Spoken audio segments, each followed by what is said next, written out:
Kandidati i Partisë Socialiste për deputet në listën e hapur Klevis Kaso ka zhvilluar një takim në Orikum. Në bazë me strukturat sepse fushata është koha më e mirë për të shpalosur programin e punës për Shqipërinë 2030, shprehet ai, duke dëgjuar dhe adresuar të gjitha problematikat, sugjerimet dhe kërkesat dhe për t'u përshtatur çdo nevojë imediate.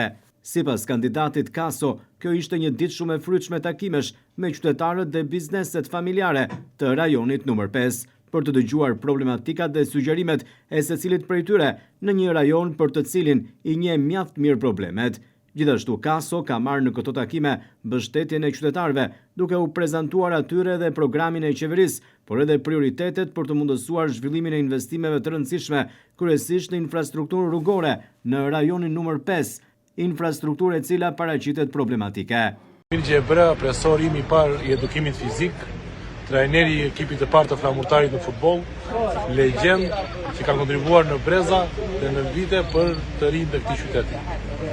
Profesor, faleminderit. Faleminderit shumë, të uroj suksese, dëshiroj që njerëz si ty të jenë të shumt në Partinë Socialiste. Faleminderit. Dhe të marrë sa më shumë njerëz të mirë Partia Socialiste që të jetë e garantuar dhe është e garantuar sipas meje në të ardhmen e Shqipërisë. Kandidati për deputet i Partisë Socialiste në listat e hapura Klevis Kaso vijon kështu takimet intensive, jo vetëm me banorët e rajonit numër 5, por edhe me banorë të tjerë të qytetit, për të shpalosur edhe programin e qeverisë, ashtu si kundër edhe alternativat e tij për zhvillimin e qytetit, nëse pas 11 majit do të jetë në Kuvendin e Shqipërisë.